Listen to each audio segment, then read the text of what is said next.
But yeah, great. Thank you, Don, for setting this up. And tonight I want to base it on other people's reports, other people's sightings, and give you guys participating the chance to share your views and information. And it doesn't have to be UFO related. Anything that you want to talk about connected to the strange and unusual, let's do it. So if you've got something to say, put your hand up and we can go from there. We've got some sightings in. I have a new one this week, but it's historic, but it's new to everybody's ears. So I can start with that if you like, or we can just go to people who've got things to talk about. Go on then, Paul. You start. Bear in mind, there's one or two people straggling in, so I think that's fair on everybody else. Well, I like the sightings from everybody, but it's good when you get somebody from a scientific background or academia, because when it's got them scratching their head, you kind of realise that you're onto something good. And this echo is probably irritating me more than you people. So this one's from Ilkley, and it's 2015, May 2015, and it's a lady who's a biologist. She's currently working as a veterinary nurse. So May 2015, she goes to her back door to have a cigarette. It's not night time, it's evening. And she says it's something she'll never forget. And we're not going to be here half an hour listening to this. It's a quick but interesting sighting that lasted over 30 minutes. She stood at the back door. Her eyes are immediately focused on 3 spheres of light on top of one another, with an equal distance of roughly the size of the sphere between each one. She's looking at these things absolutely mesmerized, because about 10 meters away from them, in the middle, is a helicopter, a blue and white helicopter facing them. And they're sort of moving alternately, and she can't work out what they are. They're an orangey yellow colour. The sighting lasted 30 minutes. She rushed inside to tell her partner. He were uninterested. He weren't bothered about coming to have a look for some reason, which frustrated her. So I say, vertical spheres of light, she estimates them to be about 1 meter, judging by the size of the helicopter. And there's little small blue ones, she said, blue and white one that's facing them. So I think it's an unusual sighting, and we're in Ilkley. We know that there's some areas around there that are quite remote. However, somebody else must have seen this in daylight. Do you know what I mean? And the helicopter, was it testing some kind of new tech, or was it actually there pursuing and monitoring a true unknown? And if so, how did he know it was there? Do you know what's people's views on this?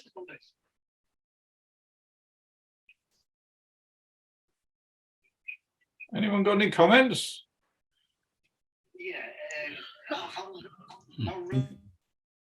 All I've got, Les, at the moment, I'm just turning my phone down a little bit, guys. All I've got at the moment is Ilkley, because it's a new report to me. I realise it's historic, but it's new to me. So I didn't have my mic on there for the stream, but I'll ask the question again. How rural this was? Okay. At the moment, I don't know, but something we can fill you guys in on next week, the week after, but I just think it's an interesting one. There's so many things at play. Everybody's on mute. The Revenant has his hand up patiently, doing it properly. So, sir, do you unmute yourself and speak? Evening. Can you hear me? We can hear you. Yeah, if you have an iPad, go to the top of iPad, just touch your black screen at top and click unmute. Can you hear me? Yeah. Yeah.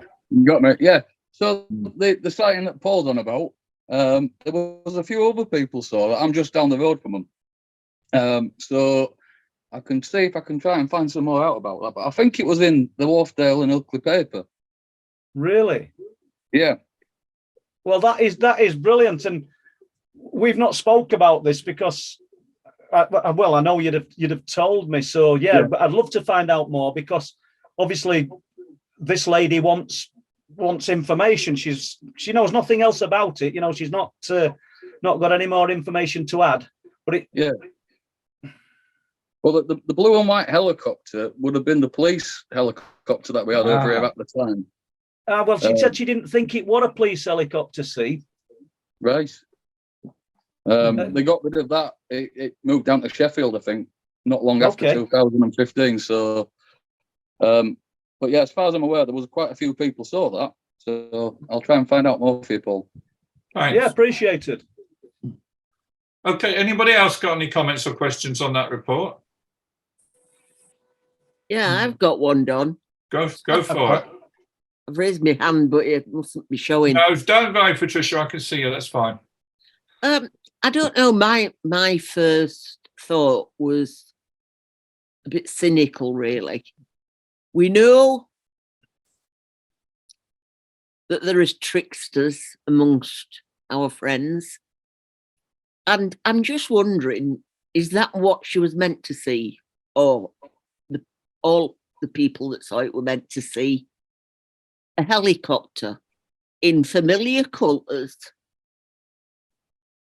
that perhaps would put people at their ease, while the lights were probably doing something else? That's just my first thought. But what do you think, though, Pat? This thing, she saw them both in plain sight. So one had confused the other, wouldn't it?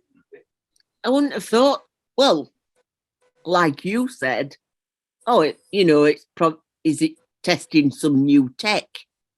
But we know that these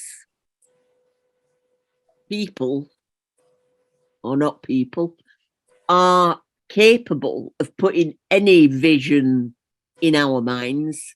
Right, okay. Regardless of how many happen to be there. So, I don't know. I just can't put the two together. I just, it's a bit too far-fetched for me. Okay, I think it's a great sighting. I am going to pursue. I've spoke to the lady on the phone, and I'm going to get more information. And now the Revenant's told us that he thinks that there's a few people might have seen this. We might be able to add a bit more meat to the bone. It's worth it. Yeah, certainly. Yeah. The Revenant wants to say a bit more, I think, or has he just not put his hand down? No, I'm He's gone there. He's gone around. I was talking to Paul a while last year about some sightings that I had, and there was similar sort of sightings of spheres that were moving across the sky on an evening, and it was just before we had the Queen's Jubilee last year. And then on the news, I don't know if you saw the Jubilee, but they had a big drone display. And it turned out that the company that had done the drone display had been practicing between Skipton and Ilkley. Oh, so it might be something to do with that, maybe. Yeah, good point. Yeah, good thought. Yeah. All you got. I think when is it fair to say when you get this tidied up, we'll put it in an abridged form as a report on the website, shall we? Oh, definitely. And I mean, I don't know if anybody's got any views on that, or anybody within the chat. Have you seen anything similar yourself, or do you want to tell us about your own sighting? Can I put my hand up? Yeah, go for it. Oh, yeah, all right. Going off what you were saying before about the helicopter, or whatever it was, being there at an opportune time.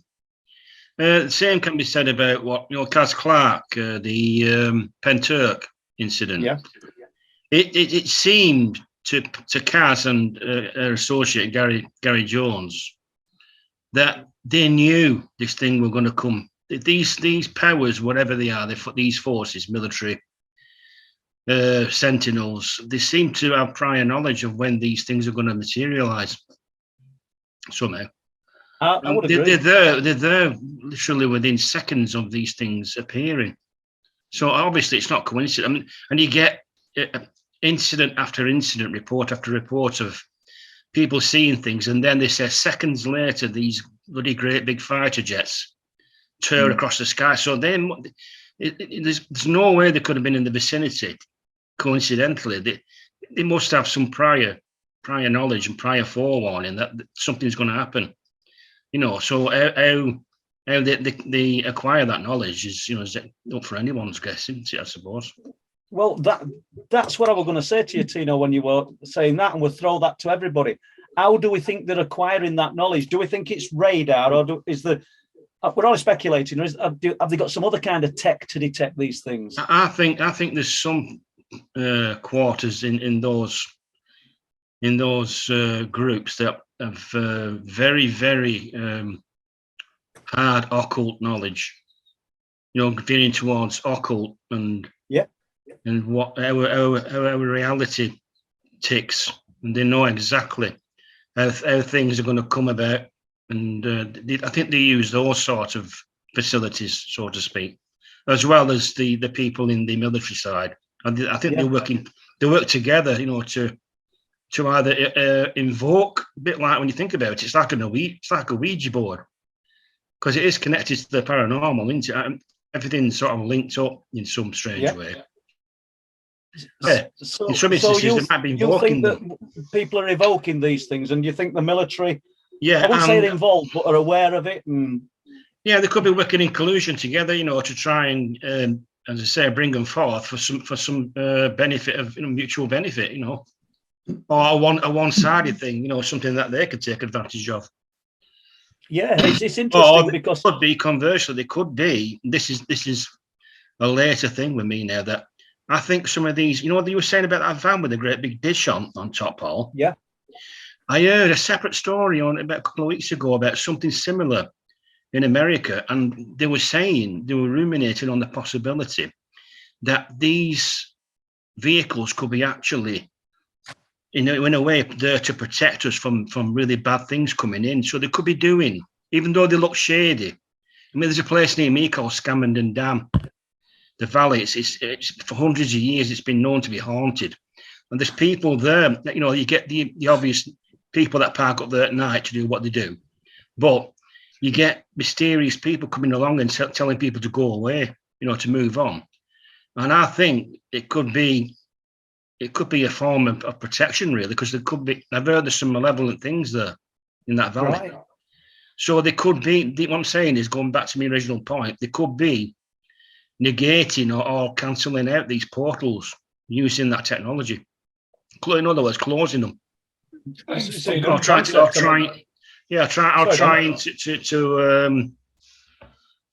not going to put neutralize them, trying to neutralize stuff coming through. Well, thanks, Tino. There's some interesting insights there. The Revenant, did you want to speak again? I do like your glasswork behind your head. What is it? It's beautiful.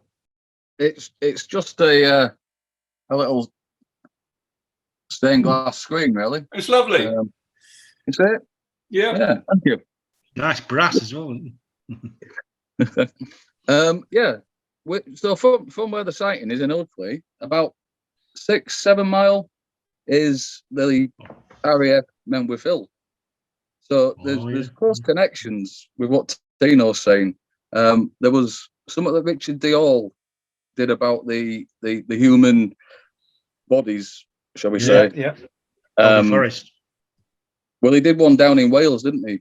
I don't know if you've seen that. I don't know. And he was talking to a former special forces guy that was supposedly going around clearing up after these crashes. Mm. And he said that they knew when they were coming in. Now, how true his account is, I don't know, but that's what he was saying. And with Phil only been a few mile away, I think it's probably about 7 miles from Ilkley. It's in a prime spot for that sort of thing to happen. Right. So, plus around Ilkley, you've got there's ancient stones known as cup and ring markings, and between Ilkley, Belden Moor, and Snowdon Moor, which is where Menwith Hill is, there are more petroglyphs, more cup and ring markings on there than anywhere else in Europe. So have you heard of the Ilkley Moor alien? Yes, yeah, I've heard that. Yeah, it's famous. That was spotted up there. There's loads of sightings on the moor. Yeah. Let's move on a little bit. Just to welcome, we've got 4 or 5 people just joined us, just to remind us that if you can tolerate being looked at, do put your camera on because it makes it more sociable for everybody. Just be aware we are being recorded for YouTube for the normal placement. And I say as there's now 33 of us, and 34, Matt's just coming in. We're going to have to be reasonably ordered. Try and keep your microphones off unless you are actually speaking. I'll try and switch you in and out quite quickly. The thing is, if you cough, it means when I go on to full screen visual, it suddenly zooms on you coughing, which is disturbing for us all. I better not sneeze then. Was it who had a hand? A gentleman had his hand up and he's taken it away again. Gareth, you're next, sir. Unmute. Thanks, Don. Just in relation to obviously where the sightings are coming, does Paul and what's the general consensus of everybody else thinking that it relates back to this? Is it 1.6 gigahertz or megahertz? Is it? Do people think that that's definitely linked to it, or does it play an involvement in it? Because that does seem to feature quite a bit, doesn't it? Is that for all of us or me, Gareth? You, mate, and then also just what the general consensus is of other people, because I know from watching, as dramatic as it can be, that Skinwalker, and I know obviously you've spoken about it in the past as well, that you've picked up this 1.6 gigahertz, and it does seem to feature quite a bit now. When there are sightings and there are occurrences, then it's that's coming into play. It's interesting that frequency seems to be prevalent in these areas of high strangeness. But Al, who were in the chat earlier, he'd been doing a bit of digging into it, and he'll tell you some of the some of the uses of the 1.6 gigahertz. I mean, and if he comes back in, he might want to tell us about that. So yeah, I don't know why things are detected. The 1.6 gigahertz and frequency is detected in these areas. If Andrew Collins enters the chat, he said he might do tonight if he could. Well, he might have some Andrew Collins on that here for us. Excuse me, Paul. Andrew Collins is here if he wants to. Yeah, well, I don't want to put Andrew on the spot, but he might want to talk about why he thinks that is. He might have looked into it because I know Andrew is interested in the electronic side of things.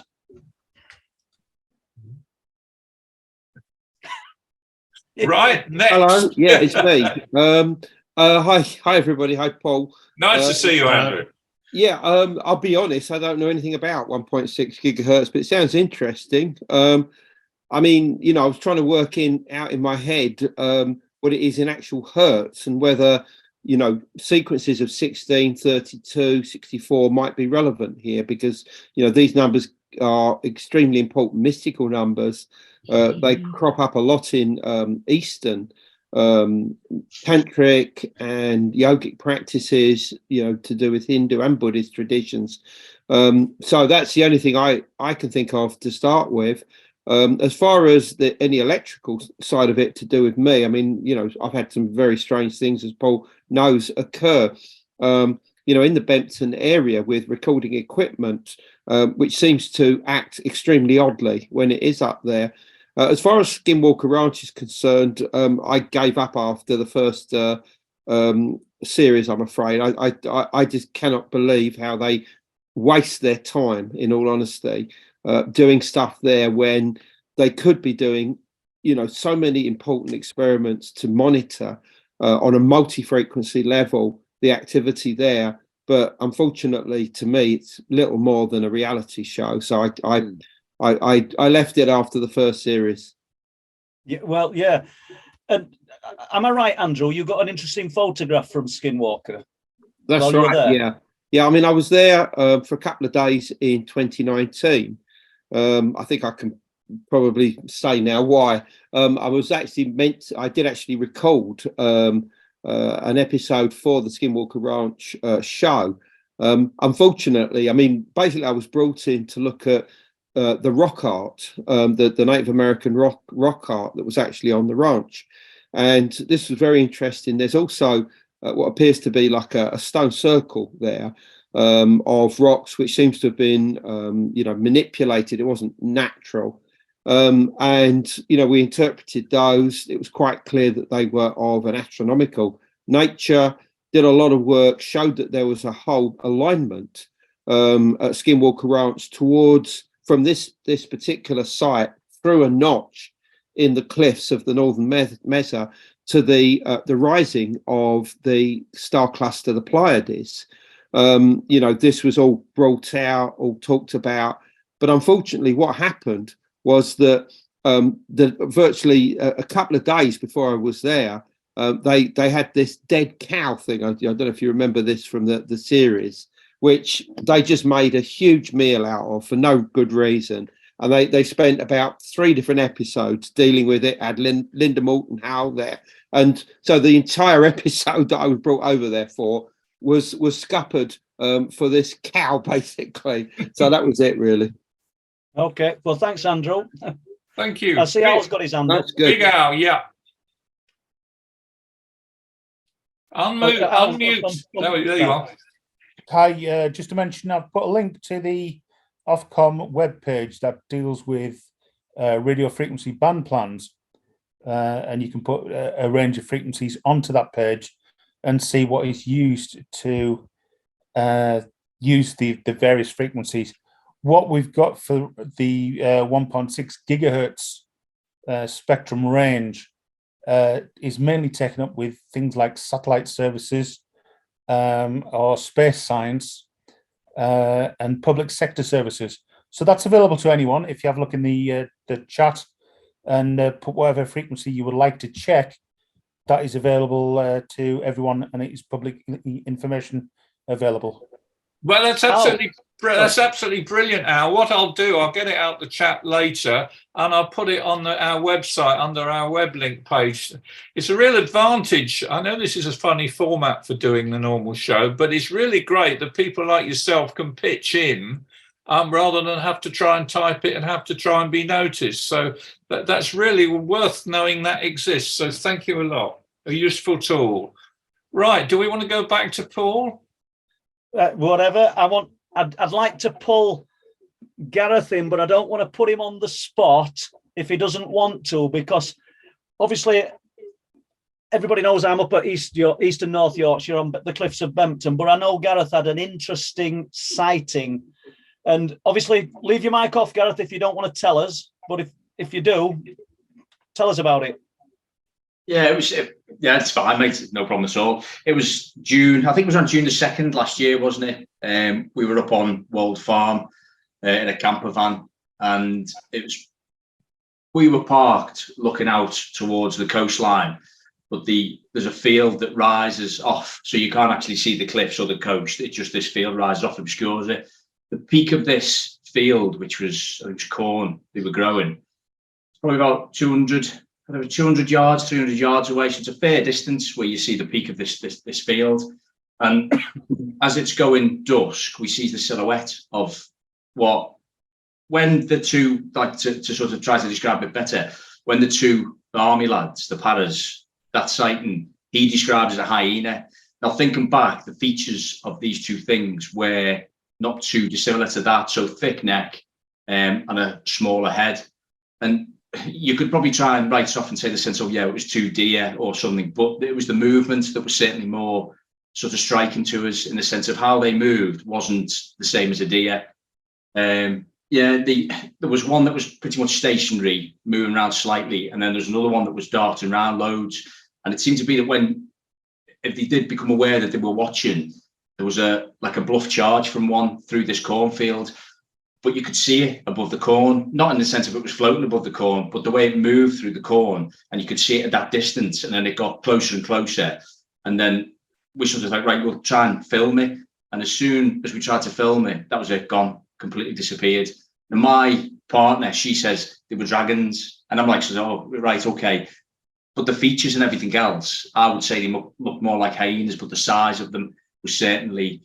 They were massive. They were big things, mate. Because you sort of, the perspective of it at the time, you don't gauge it quite right, do you? And then after the fact, in the cold light of day, and you look, you think, hang on, that was like 300 yards away. That they were massive. They were big things then. So that's what we experienced. And that's why I sort of texted you the other day. Makes you thinking. I wonder if it's more prevalent around June time that these things do happen. Do Well, thanks for that, Gareth, and sharing it. And I'm sorry for putting you on the spot, but That's all right, mate. I don't think I've really ever talked about what you saw. And as soon as I saw you in chat, I thought I should have been capitalising on, because it didn't frighten you, but it kind of baffled you at the time, didn't it? The movement. It was the movement, mate. It was very unnatural. It was very unnatural, and as I say, the size of them. They certainly weren't deer, because, and I said when we spoke last year, mate, and I said I wish I'd gone up the next morning, because I went out that night and I had a head torch on and went up, but I didn't go to the cornfield. If I'm honest, my arse went a little bit, so I went back. I should have gone up the next morning and had a look to see if there was any disturbance in the cornfield and everything. Because of the size of them, I would have thought, yeah, there would have been. Yeah. Do you know there's a guy who were on the caravan site at Thornwick Bay, and he went for a late night walk, and I think you would have been looking on to just to the left of Danes Dyke, wouldn't you? That would have been to the left of you, I think, from where you are. I think we're Wold Farmers, mate. I think then so Danes Dyke was to our left because we walked along. Yes. Well, he's walking along that field where you observed these things. And it's in the night time. It's the light form phenomena that intrigues me, that's associated with these things. And he said he saw a light going along the top of the dike, and assumed it was a man with a torch. But on reflection, he realised there were no beam; it was just a solid ball of light that were just travelling. Then he heard a very, very low guttural growl, and the sheeping field, isn't there? And he heard the crying of a sheep. And I went a few days later, and we did find one. I can't say that's what was responsible for it, but it shook him up. It frightened him so much that he carried on walking to the nature reserve instead of turning back, because he'd gone past where he'd heard the growl and everything, and walked back along the road. And I think that was 2018. But I'd be interested in anybody's views on where they think these things are from, because I don't think the resident area. Just linking into that, mate, as well. When we were you did one of the chats last year. I think it was between, I think it was you and Les doing it. And a girl come on, I can't remember who it was, and she come on and said they were down at Bempton evening time, and they seen something as well. So there's two animals, and they looked, and there was a bluff charge as well. And I can't remember. I'll have to go back through the comments and stuff and look who it was. But so you think, oh right, so there might be something that's, but what it is, I don't know, mate. But why are we seeing them there? Is it something within us that's enhancing the phenomena? Why are we seeing them more? Is it just the fact that people are talking about it and people have been brave enough to discuss what they've actually seen? I've got a report from a Flamborough resident walking home from the pub. I know people are going to say, well, he's had too much to drink. But it shows me he hadn't. And he sees the shadow of a large dog, but no dog,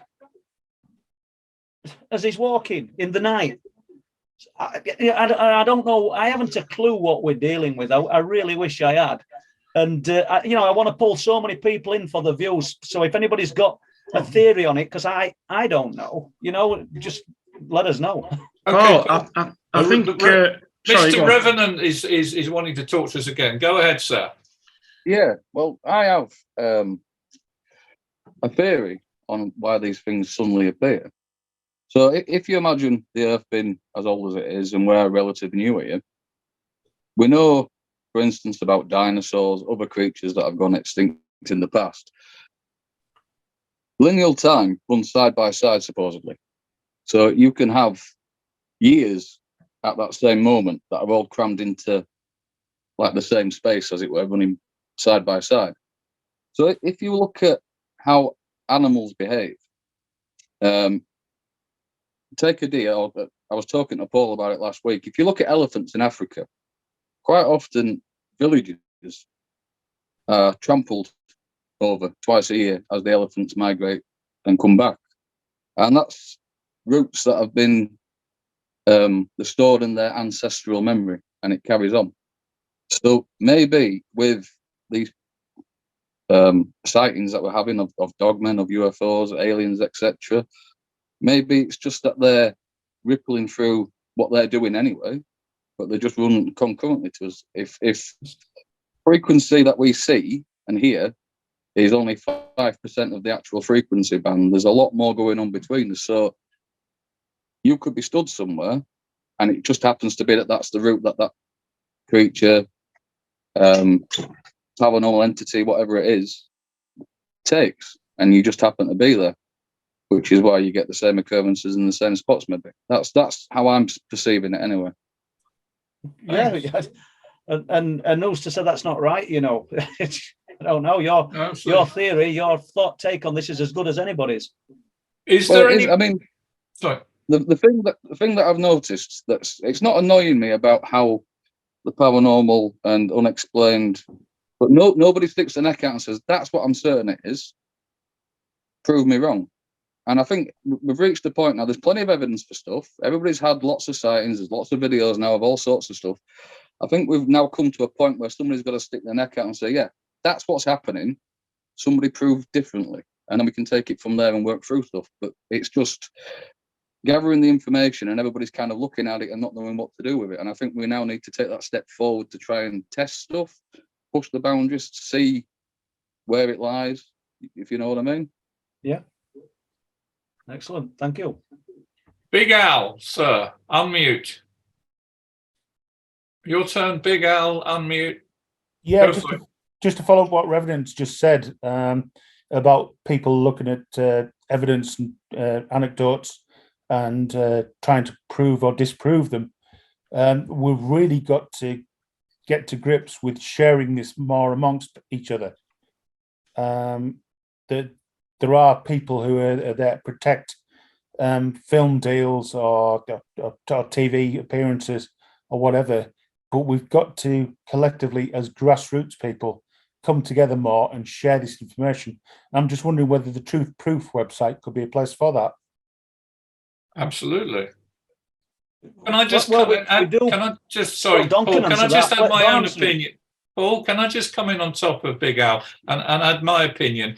Is I totally endorse every word you've just said. We should keep open minds and we should share our information. And the previous speaker said, yeah, we should try and put models on the table of what it might be.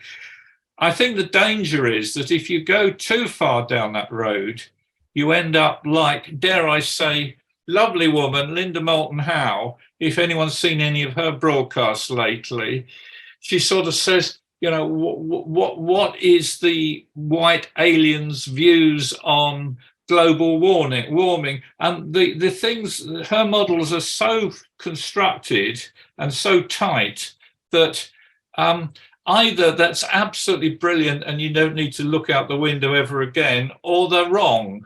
And I think there is a big danger it's like being any fervent believer, even if you're so religious and you say, you know, you're Catholic and I'm Church of England and you're wrong and I'm whatever. I think once we put our flags in the sand and say, Paul's got a definition of why these UFOs and why these orange lights go up there, I think there's a danger that we get stuck and we lose interest and we're probably wrong. Someone else, disagree with me, feel free. It's all very friendly tonight.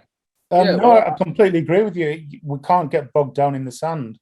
We've got to be able to openly and honestly share our thoughts with each other and have those thoughts challenged constructively and with respect, and you know, come up with either agreeing with a hypothesis or disagreeing.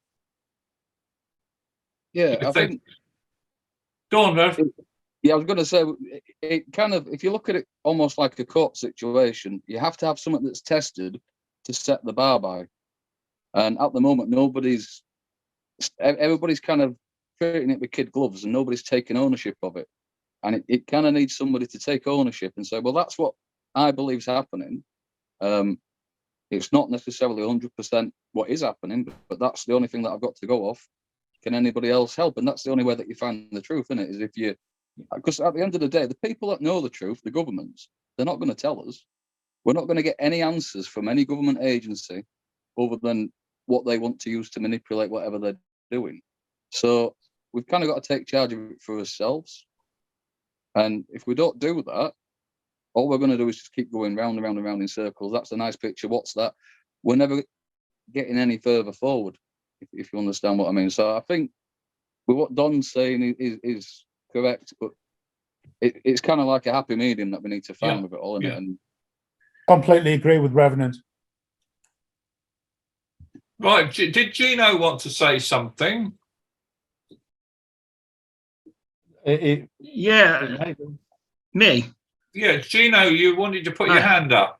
Yeah, that was a long time. Yeah, I'm wondering how I put my hand up. No, that little hand signal. Where is it? Well, look at reactions on the bottom of your screen. Click on reactions. Oh, reactions, right. Yeah, and you can put it up and down. Mr. Drake, sir. Right, Hold on. Mr. Drake's got his hand up. Okay. Can you hear me? Anybody hear me now? All right. Okay, then. So I'd like to sort of like put into like a big bowl, kind of what everybody's said up to now, and the ball and the restriction outside the ball. I think is quite simple. We're looking into why our government doing this, why our government mentioning this, when just recently, or just as of now, you've got these Pentagon hearings in the US of A, where the Department of Defense, the biggest military conglomerate ever, and you've got, I can take a quote from Dr. Sean Kilpatrick of the DoD. He says, I can clearly state for the record that in our research, we have found no credible evidence thus far of extraterrestrial activity. And what they've been doing, obviously, is showing all these TikTok videos.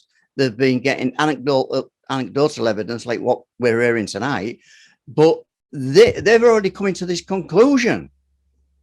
So, you know, how can we break out of this mold? How can we, you know, get out of this bubble that we're in? So what's the conclusion for the TikTok videos from the government? Does anybody know? The usual brick wall. Yeah. I mean, that's what I was expecting. Let's put it that way. Yeah. So really, then, you know, you've got all the money thrown at it in America. This is where I'm going at, but you're still getting no answers.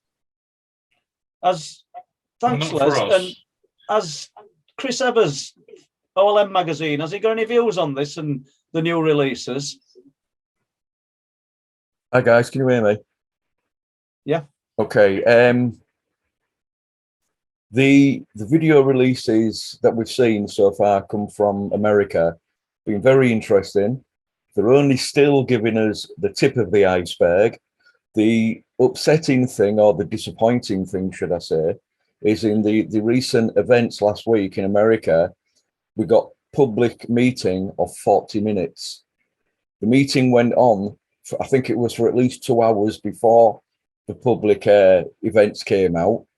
The senator, I think it was the senator, forgive me if I'm wrong, was it Bray, Senator Bray, something like that? He spoke for 40 minutes. He described two, what we would call flying triangles, but he described them as being drones. Now, these, he said, were about 20 feet across, something like that. So if those are drones, what the hell are the things that people have been seeing for decades when we didn't have drones, right? And that were 100 foot across. You know about these, Paul. We've heard of these in East Yorkshire. You know, I've had accounts back in the 1990s from people traveling on the road between Beverley and Bridlington of craft 100 feet across, silent in the sky. All right, some people are going to say TR3, TR3B, or whatever you want to call it. But, you know, I'm just very disappointed with the way it's all gone. They're keeping what they want to keep to themselves again, you know, and ATIP, yeah, it was said to have closed in, was it 2015? You know, excuse me, no, complete rubbish. I think it's still going on, and that is why they're not telling us what we want to hear. And one day we will get that information, and it's because of people like you, Paul, like Don, and all of us sat here in this group meeting tonight. It's our work that is bringing this out, and it will come out eventually. You know, they've already admitted to us once. after the closure of Project Blue Book, oh, we're not interested. Of course they're not. It's still going on. They're still lying to us, and they're keeping back what they want for themselves, and they're letting out the mealy little bits to keep the subject going along, keep it ticking over in people's minds, because one day the truth will come out, and that is what I think. So do you not think then that there has been a move this last 12 months, 18 months towards more acceptance in the subject being real, or do you think it's all been a ploy to deflate us again and push it back? I think we've got 50-50 with that, Paul, to be quite honest. I think they're letting out the information they want to let out just to say, look, folks, we're doing something about this. You know, we've had lots of information about, I mean, I know Gary Eseltine was interviewed and he was online about 18 months ago now. It was in a piece on the Sun, a USA version of the Sun online, where he's talking about things coming from under the sea. Now, Bempton, as you know, Paul, is damn close to the sea, and I've seen things there. You know I have. I've sent you a picture. I know you've seen things there. You know, I think in some way, what may be we're looking at outer space aliens, but we're not certain that they're not inner space aliens. We know about 5% of what's going on in the world's oceans. You know, I think we should examine our own inner space a little bit more to see where these things are, if they're coming from there, and if they are coming from there, what are they? Yeah, good point. Thank you. Revenant wants to speak again. Yes. If I'm being a nuisance, Dom, just tell me. No. I'll talk all night. Yeah, what Chris is saying, I find very interesting how both governments, American and British government, seem to have done a bit of a flip. We've stopped talking about UFOs and referred to them as UAPs, and now we're back to UFOs again. So they're kind of leading us on a merry dance, aren't they? They're taking us the way that they want us to go, because that's the way that they want us to perceive it. I think there's an awful lot. If you listen to a lot of stuff that NASA says, they talk about not being able to get past the Van Allen belt. So being able to leave Earth orbit is physically impossible for a physical body or in the 3D. So looking at historical, if you take American tribes, like the Zuni tribe, for instance, in Arizona, their history is based where they were held underground and there was a massive alien battle going on in the surface of the world. That's part of their oral tradition. So having what we call aliens, if we look at it like a fish if you take a fish from the bottom of the ocean, it looks totally different because of its atmosphere, its surroundings, to a fish at the surface of the ocean. So maybe what we perceive to be alien life form is life form that's already here. It's just in a different development, shall we say, if that makes sense. Mm-hmm. I haven't got any hand, just one minute. Can I just come in, give my own slants on this? Is that, I mean, and those of you who know me, I'm retired. When I was younger, I was an electrical engineer, and I suppose I did science A levels, and I keep my brain alive by doing a lot of stuff on YouTube. And I study quantum physics and cosmology, and right down to strings theory and the Big Bang, and both ends of the spectrum. And it's a very exciting time at the moment. And the more that I mean, to some extent, this group inspires me to keep looking, because I love the way we keep all our phenomena. We don't say, oh, well, I'm not going to look at black dogs, but I want UFOs that look like flying saucers. We're all of us, very open-minded and prepared to realize they all happen together and interchange, the way people have eloquently said. But what strikes me at the moment is, and certainly in the last 100 years, is the more we know, the less we know. I mean, 85% of the universe is dark matter, which we've never seen, we can't even detect. We've got everybody talking about 10, 11 dimensions of strings theory. we've got, from the very big to the very small, people even now that saying the space-time of the theory of relativity is only an analogy to what goes on. It's much deeper beyond that.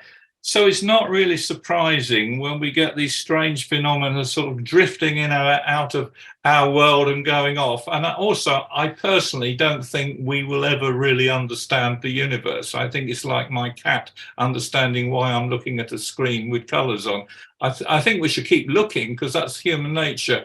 But don't forget, although the scientists get pretty cynical about us at times and say, how can they get here faster than the speed of light? Well, you can't explain the universe very well at all. Most of it you can't even prove exists. Anyway, I have my little rant. I don't know whether anyone agrees with me on some of that, but I just think we've got a very difficult task, but we shouldn't be surprised if we don't understand most of what we're seeing. Right, Les has been patiently waiting he needs to unmute. Unmute, Les. Right, let's have a look. Yeah, just an interesting stat here, Don, and everybody. The Office of the Director of National Intelligence in America, right, are reporting that they've had a big increase in UAPs, or what you want to call them, sightings, and they've had 510 since January. And but the special Pentagon office examined 366 of them, and then finding about half were unremarkable, 26 were most likely drones, which is what was talked about earlier, 163 were balloons, and some of them from China, no doubt, and 6 were clutter. So just some interesting the numbers there, Don. But as we've said on here before, you only need one UFO sighting or one ghost to actually be real, and it should knock your whole world to 6. Oh, yeah. Right, we've got Paul wants to talk to us. I can see a few hands up here. Oh, Paul Gregson, yeah. Yeah, he's next with the hand. Yeah, hi, Paul. Yeah. Can you please update us on Hummingbird? The best thing, and I've experienced and read about it. Can you please update us about it? It's just like gone nowhere though, and you keep saying you're going to do. What's happening with Hummingbird? Good question, Paul. Thanks for putting me on the spot, mate. The thing with Hummingbird is that all 3 witnesses are still alive and kicking. I've spoke to Andrew, the guy who gave me the full story originally, and then his friend Dave, and the other one whose name I'm not using. And he's told me I can sit down and talk to him. He'll go through full interviews again. I've got another witness. I have spoke about what she saw, the UFO and everything else. It's massive, Paul. That's the problem. I've got that much information, and it sounds like a cop-out. Yeah. If I think if I invested time in Hummingbird and Woolsthorpe, I don't think I'd be able to invest time in anything else. It seems to get everybody's attention, doesn't it? It's who's heard the story, because I'm fantastic. You're sorry. It's fantastic. It really is. I mean, there's a guy. Honestly. And I haven't helped you, have I? I haven't filled you in on Hummingbird, have I? No. No. Do you know, Paul, I haven't even got time. I'm gathering reports. I've got people that I'm kind of apologising to, not getting back to them fast enough. There's lots of information out there, and Les knows that we're starting things. I don't know. It needs doing, and it needs doing good. And I just think if I started on Hummingbird, I won't be doing anything else. Thank you, Paul. I'm sorry for not helping you. Thank you. Leave them wanting more, Paul. Well done. just one thing before I can see Al's hand up and I can see Les's hand up, but I also there's some great people in chat. Alan Worcester, I can only see about lots of people, but I just scrolled down a little bit and I see Nathaniel Gillis is in chat, and it'll be unsociable hours for Nathaniel. This guy, if you've got a podcast or anything, you need him on it. This guy's brilliant. And I'd love to know Nathaniel's take on what he's been observing and listening to at some point if he wants to talk to us. But you're chairing it, Don. you'll go with? Well, I was about to say, let's try and have somebody speaking now who maybe hasn't spoken yet. We've all had a go, so you can see how easy it is, and you're among friends. Nathaniel, do you want to tell us briefly, please, what you're doing and what, if you're publishing things or pursuing things, or what, want us to know about you? You also introduce yourself and what your area of expertise and interest in. If you don't mind me putting you on the spot, Nathaniel. That's fine. I told Paul when I was invited, most of you people are my heroes in the field, so I'm humbled and honored, and I'm just looking forward to learn from you. My expertise, my discipline has been demonology in the ancient Near East. Not that I believe these things are demons. We preface that, but yeah, that's my expertise. That's my discipline. If you can be an expert in that phenomenon, and what I've been able to do for the last 3 years is manage to make various interconnectivities throughout history. I don't know what this stuff is. I think what's fascinating about what my government released was they only. It's almost like they italicized one hypothesis that we're operating. It's not extraterrestrial. What about interdimensional? Right. I think that was really interesting what they were saying. But again, I'm just here to listen, and I'm humbled to be with you guys. And thank you for allowing me this opportunity. Yeah. Well, thank you, Nathaniel. And I know you've not really told us loads there, but believe me, I know that you've got a lot to say. And yeah, I've loads of faith in what you've got to say. Chris Evers needs him on your live stream. So yeah, if you've got a website, Nathaniel, put it in the chat, and we'll try and share it later on, please, so we can know a bit more about you. Because I think, as I said earlier, I think we're interested in all models, and we don't exclude them. And I remember that there's a lovely case which Paul was saying, one of his earlier books, where, tell me if I got it wrong, there were two women who saw an alien out the window. One was an older woman and one was a younger one. And one thought it was an alien, and the other one thought it was a devil. And I think our identifications are sometimes culturally linked, and who's to say which is wrong? Do you want to add to that, Paul? Yeah, and I will do. And Chris Evers knows the story as well. And this is Rowbottom, Hilary Rowbottom, I think it was, and Sandra Walton, that mother and daughter. And they claimed to have seen a series of UFOs back in 1994 at a place called Sproutley. And they saw the spheres of light over the fields from kitchen window. Sandra's washing up the pots, living with elderly mum. Chris might want to add to this in a moment. And she's kind of fascinated and opens the back door and looks at these things, shouts mum. Mum comes to the door, she's looking. They don't know what they're looking at. Sandra decides she's going to go upstairs, get a camera. In the days when cameras flipped around, Chris can correct me, I think it was 1994, with a little square flash. Takes 2 or 3 pictures or one picture, instantly these things are there. They're in there at the bottom of their garden, and they're living on a chicken farm. And there's a bungalow, I think it was, on the chicken farm. They panic, absolutely terrified, lock the doors, turn the lights off. Mum's in one part of the kitchen on the floor, daughter's in other. Crawl towards the windows, Sandra does, with her camera, because they can hear something outside. And they claim that these beings from the craft were outside. They took a series of pictures. I don't know that Chris has got them. I got some photographs a few years ago from their photographs when we went to visit them. But interestingly, sorry to sort of go around trees with these people, to get back to what Don asked, Muriel, that was her name, Muriel Rowbottom. Muriel believed this was biblical. She was seeing something not necessarily demonic, but it was biblical. Whereas Sandra, from different era, they were aliens, and that fascinates me with Nathaniel and what his take on that would be. And I don't mean you've got to answer as Nathaniel, but it's fascinating, because I think we could all be looking at one in the same. I think you touched on that, Don. Okay, is Les's hand up again, or has he forgotten to take it down?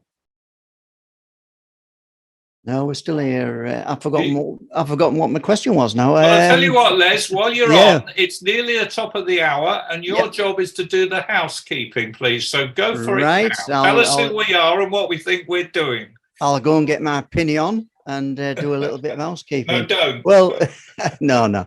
All right, yeah. So for people who are watching this stream after the events, if they go to truthproof.uk, they'll find all of Paul's books, which you can see advertised behind me. Also, on that website, you will find a reporting system where you can actually put your encounters in there if you've had any, and any interesting little things that we can read out or look at or investigate more. So, yeah, plenty to do on the truthproof.uk website. Also, I think we've got to get, I ain't got a video plug here, but I know Paul is going through a big conference in Manchester this year. And if you can tell us a little bit about that, Paul. Yeah, it's the Awakening Conference, and I don't have dates off the top of my head, Les, but on the website, 15th, 16th, and 17th of August, I think it is, Paul. Yeah, and I'll obviously they've got a host of speakers there. I don't know, covering full spectrum of unexplained phenomena, and I'm going to talk about the experiences I've had from childhood. I wouldn't say to present day, because I think the really sort of heavy stuff finished with me in the late 1990s, but it's definitely what's put me on the path that I'm on now. And I just want to take advantage while I'm talking, because I love this, that it's about other people and I can actually sit and listen. But I've just noticed a friend of mine in chat, Mark, with the headphones on. He might want to tell you, if he feels like it, about a strange experience that he had in the home that I'm always saying's got strange goings on. Right. If you don't want to, it's fine. But if you just look for Mark, I'll get some Mark. Tell you, it's quite, and it what we heard, what my wife Mary heard as well, and bearing in mind she has 2 hearing aids in, so for her to hear it is quite sinister. Even though it was, I'll not go into it, but we'll do that later. So yeah, that's me done. So okay, before we go on, just to finish off the housekeeping, let me just add to what Les has said about our website, as we've got very much an audience of our inner circle of friends here. Is I don't know how people use our website, but I know most people, I do get stats. There's about 100 visitors a day, which for a little website, and they're from all over the world, about 20% from the States. And that's bloody good. I think we get a lot of genuine interest, and probably a lot of people pinch his stories, which is sort of fine. We'll catch up with them. But I just want to say, I don't know whether people are how aware, perhaps it's so obvious, or perhaps I don't describe it, is the actual reports page where you've got the numbers and the items of going across the page. That is a fully working spreadsheet. So not only can you search the whole website from the front page, but on this, if you put Orange Light Bempton, you'll get all the reports that come up for Orange Lights of Bempton. And also you can index it for any one of the columns. I say it works like a full working spreadsheet. So if you haven't played around with that, you can almost do your own research if you were writing a book, which only Paul would probably do. But it's great for playing around and thinking, well, how many things do they actually see at Bempton? It's quite surprising. Anyway, that's enough plugging the website. I don't get the opportunity. Don, but thanks for this. this. A plug for Don, because Don's responsible for it. I do nothing on it apart from go through reports and fire them at Don. So yeah, and it's same way all live stream. Les sets all that up. I've got loads of people helping me, and I'm thankful at help. So yeah. Right, the Revenant, sir, you've got your hand up. I have, yeah. Just going back to Nathaniel's point about the demonology, the alien demonology crossover is, I mean, obviously, Westerners come from the Christian sort of being brought up, especially in Britain. Most of us were brought up in Church of England or some religious school at some point. Maybe not totally religious, but we always had assembly and stuff. The Anunnaki and the Nephilim in the Bible are described in a similar way to how or the crossover between them, are described very similar to how most people describe, I guess, the devil, that sort of thing, which also is a big description when people see something unexplained. If you're frightened, because that's already imprinted in your psyche, that's where you go to, if you know what I mean. So if you take the older generation, like the mother who took the photograph, she thought it was to do with a demon, whereas the daughter thought it was an alien. Maybe that's because after the Second World War, with H.G. Wells and Orson Welles, the alien thing started to then build momentum. So the younger generation from that point forwards may be more likely to report it as an alien as opposed to a demon, if that makes sense. Thank you. Let's go to Mark, because he hasn't spoken yet, and Paul's given him an introduction. Good evening, sir. No sound, Mark. Are we on now? Yep. Yep. Yeah. So, a couple of months ago, I was at Paul's sorting out his laptop or something. I've got an IT background, and I'm always joking with him regarding passwords and stuff. And as we'd finished the job, and I was just joking away, and I went, "What are you going to do without me when I'm not here? You're going to be buggered." And all of a sudden, there was a laugh. So I just said, "There's no need to laugh like that, Mary. She weren't even nowhere near us." It was quite it's getting back to like this demonology thing. It was quite a horrible laugh, really, wasn't it? It was kind of a and we were together. Yeah, and because Paul said, I said that, and Paul went, "That weren't Mary." And then he went off to look for her. Mary was right in the kitchen, wasn't she? And at Paul's house, you have to go down the corridor, turn right, and then into the kitchen. And it was like, we're both there, and I went, "Oh, that was a bit creepy." And obviously there is things that happen at Paul's house, and I've been to Paul's house many a time, and it's not a place I like to be. I wouldn't like to be in there on my own. But yeah, it was quite a weird experience, wasn't it? In context of what you said, and we aren't going into detail, you've not been very well. And yeah, I'll tell everyone it's fine. I'm terminally ill, so hence the joke of, what you're going to do when I'm gone. You're going to rely on for your IT kind of thing. And it laughed. It laughed. It was like an instant laugh, as though somebody was listening to our conversation, and the laugh was a response to what I just said. Yeah, and it was quite weird, really. Thank you, Mark, for sharing that. No problem. Right, Les, did I cut you off before you'd finished your housekeeping? Sorry. Yeah, no, I'd probably finished that, but I'd like to put this one, Don, to you. What you could probably ask everybody, or me ask everybody now, is do people believe in this reported phenomena of UFO abduction? And if so, what do they think it really means? What is the purpose? What a question. So that's a general question for everybody who was on this Zoom call tonight. Somebody who hasn't spoken, first option to answer that. Please give us your views. It doesn't have to agree with anything I say. Les says it's all good. Patricia Adams, right. I bet you've got an interesting view. Are you still with us? No. I don't see Pat, no. Anyway, anybody want to answer that question? Well, only their personal view. It don't have to be correct. We've got no way of proving it. I hope Pat's okay. Are you all right, Pat? I'll answer it. Okay. Go on, who is that? It's Paul. Go on, go for it. Sorry. Yeah, I watched the Senate version, the interview live on YouTube, and it's called Dr. Kirkland, and the project is called Project Arrow that they're doing now, studying. They've renamed UFOs at UAPs, so that's probably why you find no information about it. They call them UAPs.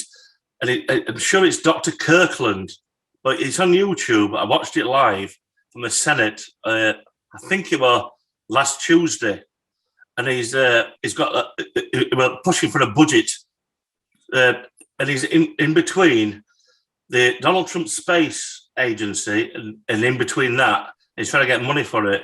He's called Dr. Kirkland, but it's called Project Arrow. So that's what I can tell you. Okay, thank you. Okay. Anybody want to come in on the issue about their views on alien abduction? I have something small to say real quick. Ronald, you have to unmute, Ron. I haven't heard from you yet. Unmute. Can you hear me now? Yes, sir. Yes. Well, there's that many reports that from, well, worldwide, that it's obvious that something's taking place along those lines, whether it's hybrids and things like, producing hybrids and things like that. But obviously, we can only go off what people report. I'm losing track of it. There's that many people report, you know what I mean? Personal reports. There's obviously, it's obviously happening, and I go along with the thing that it's something to do with producing hybrids. I don't know what anybody else thinks. I don't know, to be honest, and myself. I mean, other people. I think everybody's got a slightly different take on it, or we're in one camp or another. Yeah. And I really don't know. The interaction I had, I still don't know what these things were. And No. I love to hold my hand up and say they were alien, but only alien to everything we know and understand. They could have been demons. I really don't know what they were. I mean, again, I think it's people's filters, isn't it? Like we were saying about that, the older woman. I mean, most people now will see them as aliens, as aliens, as these greys or reptiles or whatever. You know what I mean? I think it's a lot to do with what, the more people think it comes into people's consciousness, the more, you know what I mean? People seem to see them more as that. Do you think the more we focus, the more we become aware of these things, the phenomena as a whole, not just the alien, the phenomena, even poltergeist activity, and let's just take it to its meager self, like when we first become aware of something strange happening within the home, we see something from peripheral vision, we hear a crack, and we become focused on it. And if it's poltergeist type activity, just to put that in a box for a moment, it seems to grow and evolve. Yeah, I mean, most of my experiences have been just through my own consciousness, subjective experiences. Members, I've sent a report in a while ago. A lot of members of my family have seen UFOs. I've never seen one, but I've had a lot of experiences within my own consciousness, being out of body, that type of thing. You know what I mean? Yeah. And I've experienced only minor things, nothing dramatic. But I think like you were saying before, I think we do project things. But then again, I wonder, you can get somebody who probably never reads about, don't watch much television, and they can see, like I say, a cryptid, a wolf man or whatever it is, and it's never come into their consciousness before. So it's hard to sort of grasp what it. You see what I'm saying? You get somebody who's never, like they're saying, never been interested in UFOs, never, and then they see one and they see aliens, and they never, you know what I mean? It's not been in the focus at all. And do you think it's what once they've brought it into their sphere of existence, once they've brought it into their, I can believe this because I've seen it, do you think they're open more to more experiences? Yes, I do. Yeah, I think once you do, well, it opens your consciousness like a drug would. like somebody who's taken LSD or whatever, it opens the consciousness of it. It changes the consciousness, doesn't it? Yeah. Can I just, anybody who meditates for a long time. Ronald, unless Don or anybody objects, can I just take advantage and ask for? Do you want to give us a minor example when you said minor experiences? Just have you got an example that you could give us of your own? What you mean, consciousness?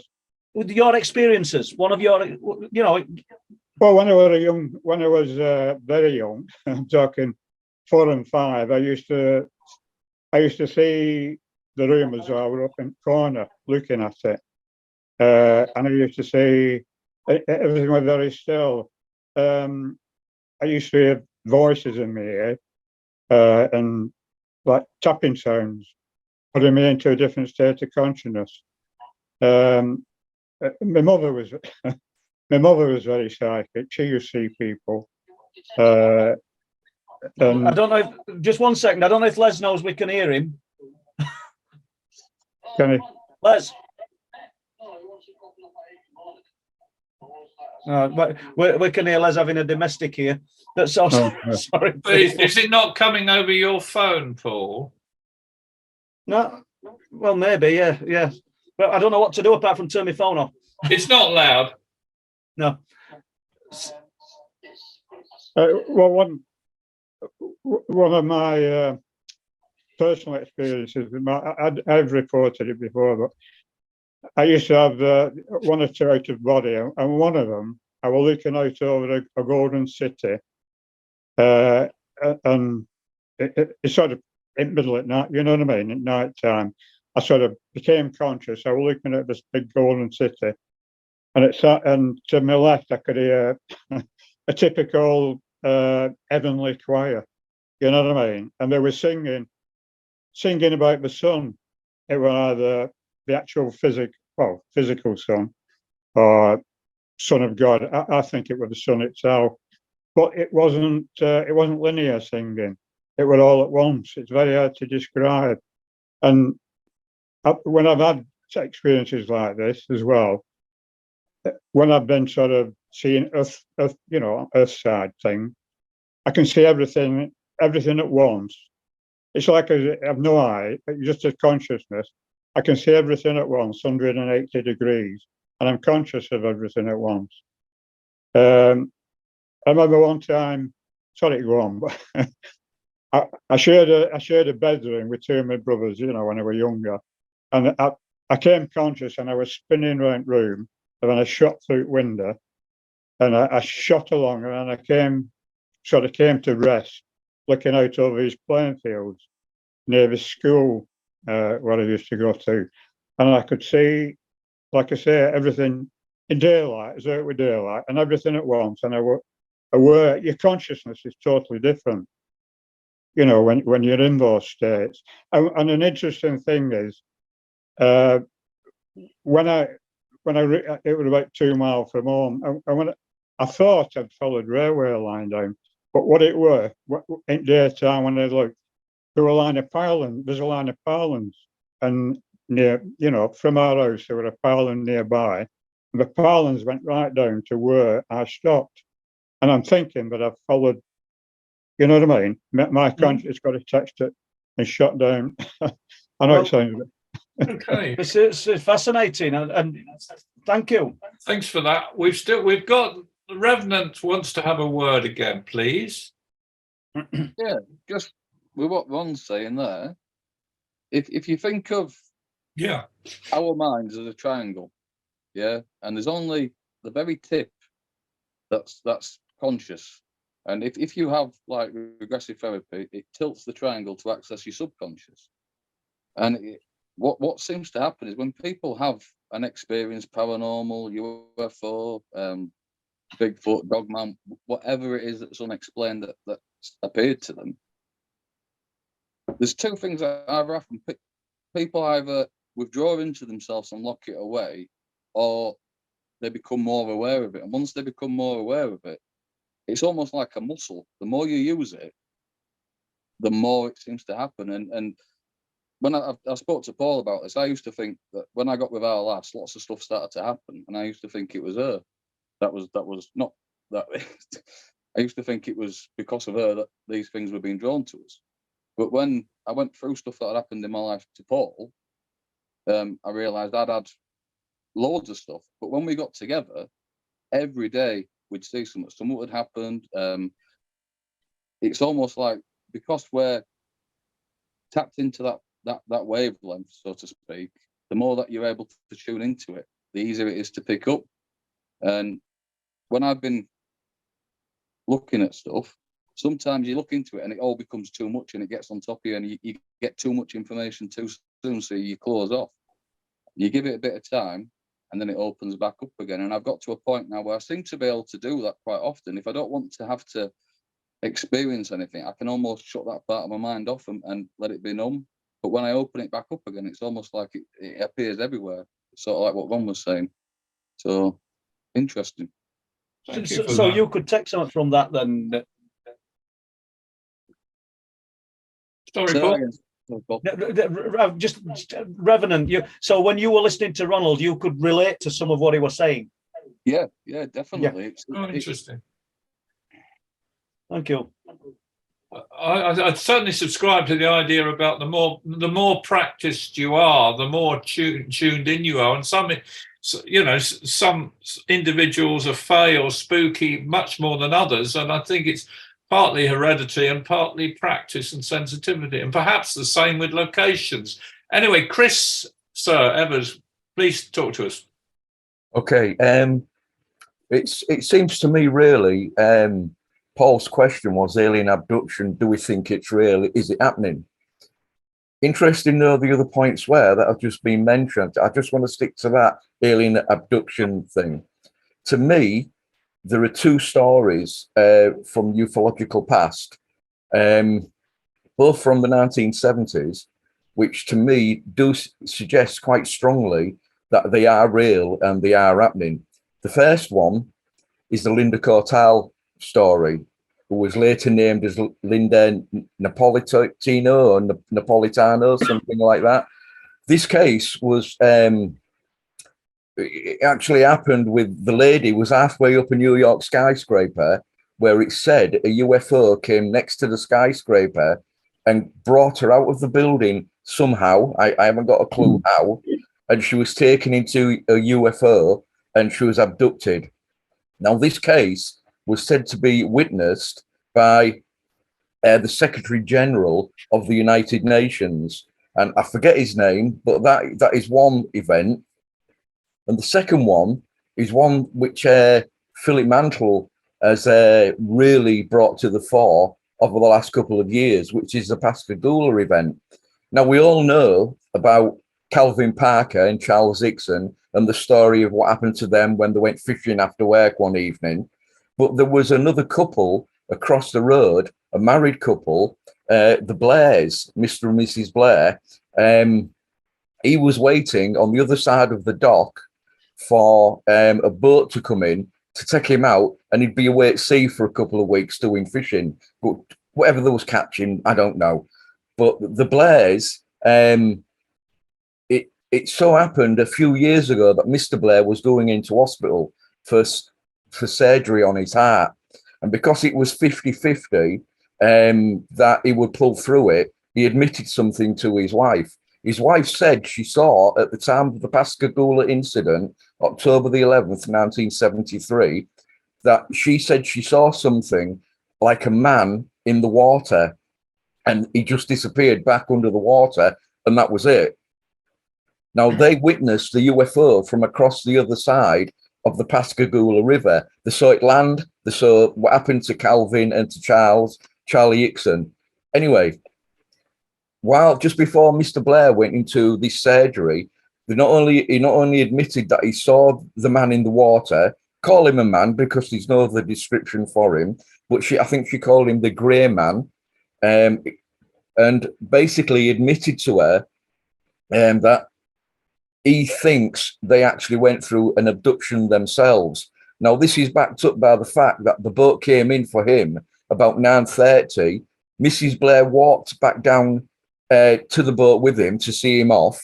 And then when she came back, she run back But by the time she got back to the car, I mean, she basically walked to the boat to say goodbye to him, then went back to the car to go home. But there's a 3-hour missing time period in that. So we think that the Pascagoula event is one of the first double accounts of an abduction that has ever happened worldwide. And it is a very, very rare event indeed. The Blairs witnessed the Ixon and Parker incident. Obviously, Mr. and Mrs. Blair knew what happened to them. And then we have the Linda Cortal thing, which to me suggests that something is going on with alien abduction. Thank you. Yeah, just to add to that, there's a lot. I mean, I spend a lot of time listening to old recordings from telephone phone-ins and all sorts of things, and so there's a really high percentage of reports that involve loss of time. Now, you might be driving along in a car and see a UFO, and next thing you know, you're 2 hours late. Who knows what happens to you in that time? And that's very, very common in the literature, as you probably all know. Okay, we've got Chris. Are you doing anything involved in publishing or making videos? Anything you want to flag up while you're on? Oh, good heavens. Well, the first thing that I've got coming up, as I think most of you will know anyway, is the conference in Hull, September the 30th. Peter Robbins is coming back over once again. Philip Mantle will be speaking. It's actually the 50th anniversary in October this year of the Pascagoula incident. So the conference is just a few days before that. We've got Darren Cooper who will be telling us about an abduction, a possible abduction event, which occurred to him in Plymouth. He'll be speaking. Steve Aspin from Lincolnshire will be talking. He's a generational experiencer. His family have also undergone abduction, we think. In fact, the whole conference is talking about abduction. The only thing that will not be is Dr. David Clarke, who most people view as a skeptic, but I just view him basically as a gentleman who's not come across the right cases yet. But other than that, yeah, the next issue of Outer Limits magazine is coming out on the 1st of June. I've actually just finished writing my first book, which is soon to be published, Flying Disc Press. That's coming out. It's coming out in time for Christmas, and the limited number of copies will be available at the conference. That's called The Shape of Things to Come from Elsewhere, looking at all the different styles, different shapes of unknowns that we've had visit the planet since more or less, oh, good heavens, round about Roman times. So it's quite an interesting publication. And that's about me finished there. Oh, you're a busy man. Thank you very much. I'm glad you. I'm picking up that some of our friends are worried about Patricia, one of our long-standing, and I've tried to unmute her, and I'm. Les thinks she's fallen asleep, which is. I think she might have done. She's not been very well, Pat, and yeah. What can I say? Has anybody got her mobile number? Me. So I'll have to ring Les back. Do you want me to ring her? It might be a good. Just as we are worried as a group, we'd hate ourselves if she were more seriously ill. Is Les still there, isn't he? Because So Les, I'll be ringing you back. Yes, Paul, ring her. Make sure she's okay. Yeah. Okay, guys. Right, we'll struggle on without new phone, so you're gonna have to bear with me. We'll struggle on without you. You just carry on amongst yourselves, people. Yeah, we can. The Reverend will help us do that, sir. Come in and entertain us. Yes, I'd just like to pick up on what Chris was saying with the alien abductions. We don't just have abductions of humans; we have abductions of animals, and water. There's plenty of accounts of craft scooping up water, which are quite historical as well. They go back quite a long way. So it's the abduction case is obviously there. I mean, obviously there will be people that will make stuff up, but the vast majority of people that come forward with sightings of abductions and the lost time is quite astonishing. I bet if you were to do a poll, I bet most people that are watching will have experienced some lost time that they can't explain. So yeah, but the water and the animals, besides humans, it's like they're checking everything out, isn't it? Pat, can you get message? Oh,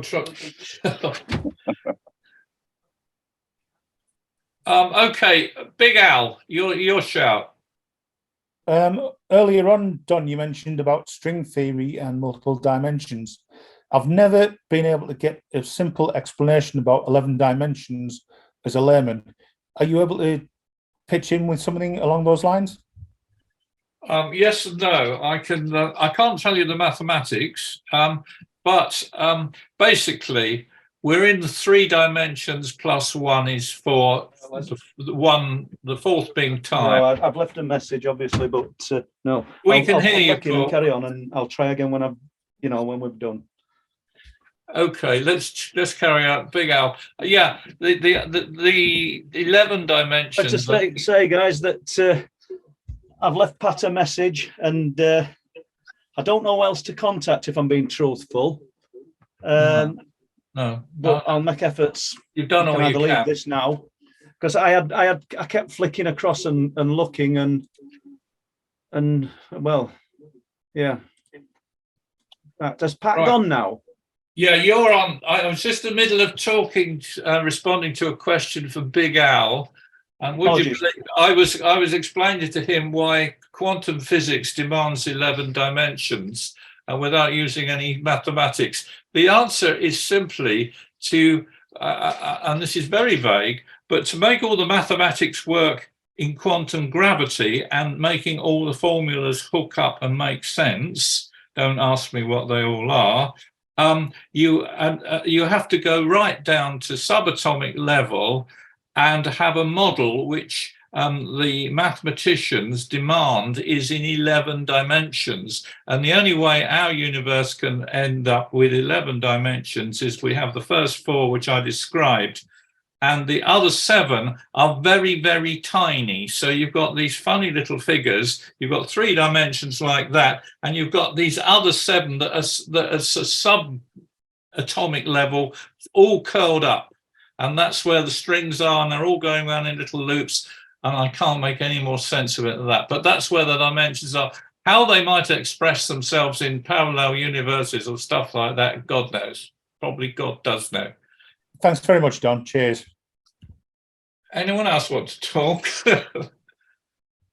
Well, I can see Al's hands up. Is it? Or what? No, that was it. That was it.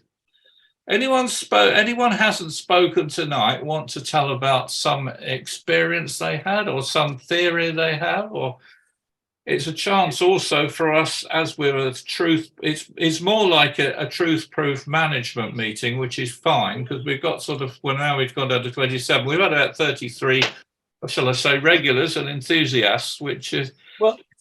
I don't like putting people on the spot, but I'm just looking at people in the chat, and I see Patrick.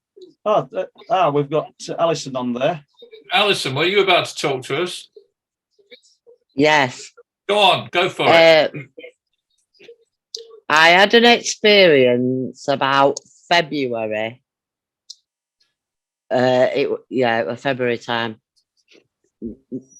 I'll tell you my experience. My friend sometimes gives me a lift home from work because she comes for her legs waxed up at a salon near me, and we was going. I live in just outside Rotherham, and we was going through Rotherham town towards Rotherham town centre down Fitzwilliam Road. As we turned onto the road, and it's a long road, and it heads to a roundabout. It takes about 3-4 minutes to get down this road. It's a built-up area, so there's houses all round. And as we turned onto the road, Tricia's talking behind me because I'm sat in the front seat, her husband's driving. And she's chatting away, but I could see an aeroplane. This aeroplane was low. But you know how you think, is that aeroplane moving? Because when you look at an aeroplane while you're in a car, it looks like it's moving, but it's not moving. So I kept looking at this aeroplane, and we're going towards this aeroplane. It was quite low. And as we got near it, it was sat. And I'm shouting. She's chatting away to me. And I'm shouting, Trish, look at this plane. Look at this plane. And she went, where? And as we got, it was sat above us. I went, look at this plane, look at this plane, look at it. And she went, I said, it sat there. And she looked. Oh, she went, where? I said, up, just look up. And she said, oh, yeah. It is at all. She went, it is. And then we both watched it like that. Boom, it was gone. It disappeared. And she goes, she swore. She went, it's disappeared, it's gone. She goes, you're a freaking alien, you. And we're both laughing because, and I said, I'm so glad you've witnessed that. That's why I drawn my attention to it. So the next day, when we're at work, I said to her, what did it look like to you? And she says, I don't know, but I don't want to ever see anything like that again, because I couldn't sleep last night thinking about this aeroplane. She says, because it was like, she says, how can I explain it? It looked like a Lego model hanging on a string. And I said, yeah, did you notice it had no windows? It had no wheels, you know how they sometimes are, but it just like, I says, to me, it just looked like a balsa wood plane just sat there. And it disappeared. And it was gone. In a way, at the beginning of the stream, when Pat were talking to us after I'd spoke about that helicopter and the balls of light, and she said first thing that come into her mind as I was speaking about it was that the helicopter might not have been a helicopter. And yeah, is that what you're saying? It was something else. Well, planes don't vanish, do they? No, it was because we were watching it like that. You know, as you look, and it was sat above. It was just sat. As we got towards it, it was sat. It was just sat. I was screaming at her. I said, look, because I wanted her to see it too. And she said, I couldn't sleep. I couldn't sleep because I couldn't get it out of my mind as to what it were. Because she said, I thought it looked like Lego hanging on string. Okay. Thanks very much. And to me, it was just, it gone. So you just can't, it's something. Have we, Alison? You know, I mean, I think it's like everybody who's had one of these sightings and experiences, whatever shape or form it takes. We're all looking for answers, aren't we? And that's a strange one. Yeah, really is. Les, did you have another word? Yeah, that's a great account, is that, Alison? And I've just got a question, and it's mainly aimed at Chris Evers. And but obviously anybody on the Zoom can put their own take on this. But the question is how important do you think whistleblowers are to the release of documents and to bring in disclosure, Chris? But that's open to everybody on the meeting as well. I think part of the reason over the years people haven't come forward and become a whistleblower, even though some have, I think it's obviously, it's the fear of losing the jobs. If they're an airline pilot or something like that, they've seen something flying around, flying from the US to the UK or whatever, that'll be part of it. There's a ridicule factor involved as well, Les. He's seen a UFO, that kind of thing, you know what I mean? So there's all that to take into account. But what I'm grateful for more than anything is the fact that I think it was 2019, the US Navy changed their rules and regulations to actually allow I'll call them ratings because I don't know what they're called in America. The naval ratings to come forward, the pilots, whatever, to come forward and tell people, make these reports, which they can now be used to actually examine the UAP subject. What is interesting, though, Les, is the point you made earlier on about the recent reports that have been investigated. They're still investigating. I think it's well over 650 reports that have come in. And out of all the reports that have come in, 47% of them are unexplained. Think about that. 47%. It's a massive number, absolutely massive. Some of them will get explained away, but some will not. We need the whistleblowers to come forward to help people out like me, you, Paul, Dom, and everybody that's doing this to try and get the message out to people. Yeah, all good points. Yeah, spot on. Thanks. Revenant. Yeah, I think with the whistleblowers, I think we're only going to get the information that they want us to have. You don't get any information or get away with releasing any information unscathed. So any information that we get and they get away with it, to me, that's somebody that's deliberately put there. That's to make you look at that and take you off what they're doing. You don't get any information that comes from deep government like that without them wanting you to know about it. So, and if you do get it out, you don't last long. You either have your life ripped apart, you end up in a car accident, stuff happens when that happens. So whistleblowers, to me, that don't end up in sticky predicaments are not credible. And I'm not saying that they're not all credible, but that's the way that I look at it, as if it's put out there to distract us. Yeah, I would agree that there's an element of that in that, isn't there? Without a doubt. I mean, anybody in chat who's listened to Rick Doty and his involvement with American government and UFO phenomena, is Rick a whistleblower? I mean, I like the guy. There's a lot of people that have got nothing good to say about him, but I really do think the guy's okay. But his role was to discredit people who'd seen UFOs, and he openly says that. We had him on Truth Proof live stream, caused a bit of a fuss for some people because he says now that he's out there and he's putting the truth out. But yeah, is Rick still duping us? You know, one of the things I said to him. So there's pluses and minuses for whistleblowers, I suppose, isn't there? You know, but we're always going to get that, aren't we? Yeah. Well, I mean, over here now in Britain, we have what's known as 77 Brigade, which is a military unit that is specifically designed to disrupt, put out false information.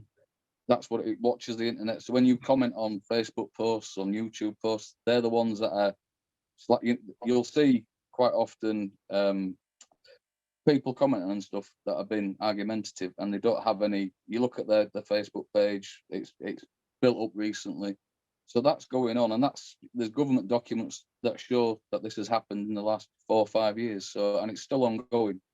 So have a look at 77 Brigade. It's interesting. Yeah, I think just to come in, the explanations over decades and decades that have been used by officialdom to explain a sighting. Nobody's using weather balloon anymore, are they? Do you know what I mean? Yet it were contemporary at the time and when weather balloons were prevalent and being used, but nobody's using weather balloons as an explanation anymore in officialdom. Why? We've gone on to something else now, haven't we? Yet the UFOs are relatively the same. So, you know, we've been duped big time. Yeah. I mean, it's a good point, that, Paul, because we haven't had any new types of craft being sighted, have we, in a long time? Not really, no. Yeah, we don't use weather balloons anymore. It's Chinese lanterns. Why aren't we using them? Dom might. Dom, I know you've got something to say, but if my daughter Jessica's in chat, because I see the screen's blank, so she might be away, but if she can hear this, come back on, Jess, because I've often talked about the farmhouse sighting that you had an experience. You might want to tell people. It's better coming from the horse's mouth, so to speak. But Don, sorry, fire away. No, Jessica is on. She needs to put her microphone on, please. Yeah, she might not want to tell us, but put her on spot. Well, Father's allowed to do that. Right, I think that's our answer. Good on. Don't worry, Jessica. Now, all I was going to say was that the other thing that makes our researches more clouded is sometimes, and following the mental link I had, I saw somebody on a quote whistleblower on someone's, I won't say who it was, but someone's broadcast, and clearly this individual was mentally ill. And that's the other thing. I mean, being mentally ill is not bloody funny at all, and it's very distressing. And this person, clearly, to my assessment, needed treatment and not sort of publicity. And well, I needn't say any more. But that's another explanation for people who we meet who've got a story to tell. They might be telling the truth and still be mentally ill. It's not easy what we're doing. Somebody else. Oh, I've got someone wants. Chris Mitchell wants to come back in. Hello, Chris again. Right. We've got another quarter of an hour, chaps and chapesses. What do you want to do, Paul? I am here. I've enjoyed it because I haven't had to say anything, and there's some great people, and I say Andy's in supporting us. We've got Bob East Yorkshire. And obviously everybody else who's spoken. I'm really pleased that Nathaniel's coming. Paul Gregson, Steph. It's absolutely brilliant. Tino. I just heard a female. Paul. I just heard a female ghost say, "I'm here." Hi, Dad. Oh, it's hi, Jessica. All right. I'm in my pajamas now, so my camera's off. All right. Yeah, go on then. So just. I'll give the outline because I've spoke about this before and I wrote about it, and it's basically Jessica's experience whilst staying at, well, not say where the farm is, but staying at a farm. So you fill us in, Jess. Well, it's quite a while ago now, wasn't it? Oh God, yes, it's new to these people. Well, yeah. So I was staying, in this farmhouse. And then it was quite late in the morning, early hours of the morning. And then, I woke up and then I saw some hooded figures around this big chest that was in the middle of this room. There was like a chest in the middle. And then, there was some hooded figures all stood around. And then I saw some like glowing liquid in the middle. And there was like a really tall, dark figures, but then one really small figure. Describe the liquid, Jess. Describe the vessel. It was green, like luminous green. It was really strange. Yeah, really strange. And then I thought I was dreaming, so I turned around, just thinking, oh no, I'm just having a bit of a nightmare. And then I turned back again, and they were still there. And then and I did the same, and then I turned back around, and they were still there. And then the little hooded figure, and it was like a cloak. You couldn't really see their faces, but the little figure then turned towards me and looked and like started as if like walking towards me. And then, then I just got really scared then, really. And then, Well, no, it's, I put Jess on spot, people, because I talk about that. I've spoken about it before, but it's like anybody sat in chat. It's like myself. There's nobody can sort of say it better, I don't think, than the person who's experienced it. Really, you're getting it as it happened. And Jessica, living in this house that I'm in now, that Jess grew up in. I mean, and I've wrote about the night people, and Jess will remember me waking her up in the night and following the sphere of light downstairs, which I've no knowledge of. Can you remember that, Jess? Yeah, I remember that. Yeah, you woke us up. Yeah, and then we literally followed it all the way. The staircase is fabulous. Up 3 floors. Just wound around. And it was quite a big ball of light. Strange. And how old would you have been? I don't know. 8. Yeah, probably about 8 years old. Quite young, yeah. Yeah. It's just confirmation I'm after, people. I've just put you on spot, Jess. Apologies. No, it's fine. Okay, right now we've got Stargazer Eternal #1 said black cat sighting. Is that something that you want to share with us? Go on, be brave. Go for it. Tell us. You're among friends. No, it was Paul on the screen. He got his black cat and brought it to the camera. Right, sorry. So it was a black cat sighting. Have you got a story for us while you're on? Oh, just very quickly. Yeah. When the Americans are saying there's no sign of extraterrestrial, I mean, that's a very clever way of saying there's nothing interdimensional or interterrestrial. That's just a sidebar. Very quickly, some time ago, I was talking with a fellow spiritualist medium who has absolutely no interest whatsoever in UFOs or Bempton or anything. And I was just saying briefly about Paul and going up to Bempton and the anomalous things there. And I was wondering, what on earth was causing everything. And she sort of went into her mode. And anyway, we had a communication from a gentleman who transitioned at Bempton, shall we say. And he said it's where different dimensions overlap. Yeah. And it was just rather interesting because, as I say, she was a conduit for the message, and she has absolutely no interest at all in UFOs or anomalous lights or anything. So I'll just leave that with you. Can I just pick on your expertise for a moment? I understand a little bit how spiritualism works, but can you tell me, do you ever get a link to an alien? Has anybody ever said there's a voice from somebody who's in another solar system wants to talk to us? I personally have never had that. I have heard of it incredibly rarely in spiritualist circles. What is slightly more common, and I think much more gets a bit more into the interdimensional, is picking up on what I would call the Fae.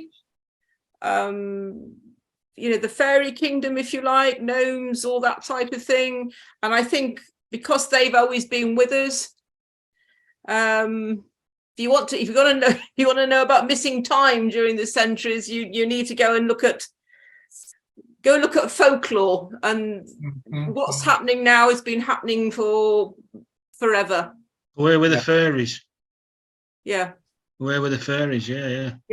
I say the Fae. I mean, they're all many different beings, but they're here. That they are sharing this space with us, but on another frequency, vibration. I don't know what the words are, but yeah. Element of ridicule attached to fairies. Sorry, I'm muting myself. But because people start thinking of Tinkerbell and what have you. But if you fairies like angels can be very frightening and very combative.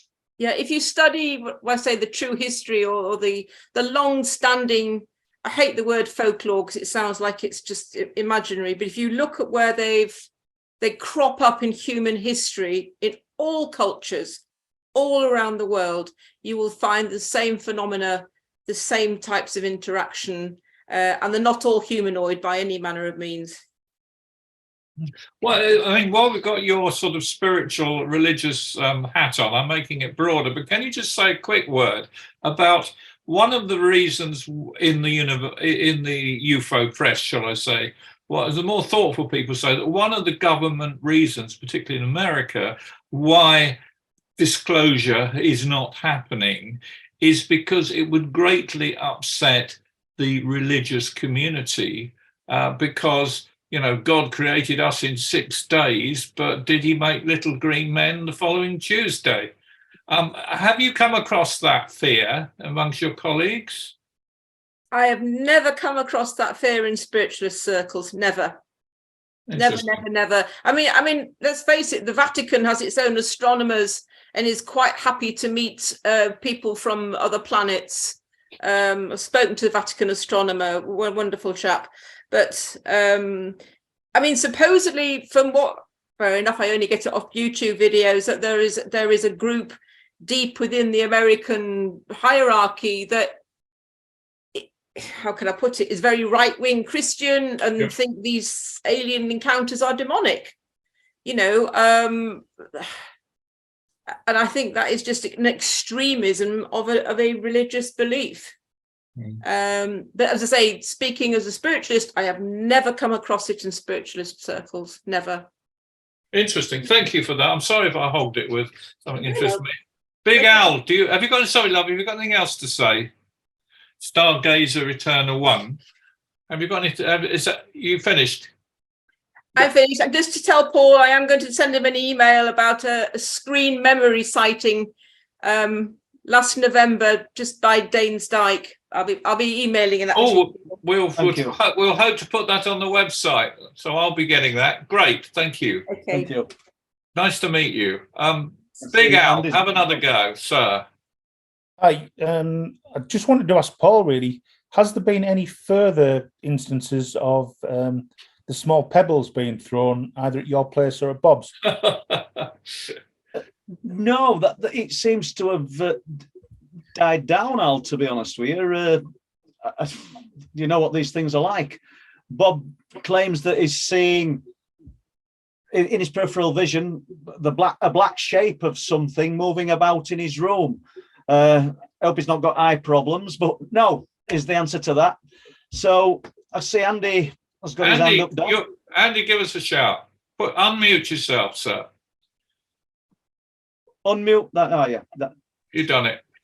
I'm here. I tell you what, I've been trying to raise my hand since pretty much like the first 5-10 minutes into the show, because there's a little hand icon on the left-hand side, but I didn't realise I had to go into the settings part to actually press it. No worries. Okay. Good to see you. Okay, first of all, I'd just like to say hello to everyone.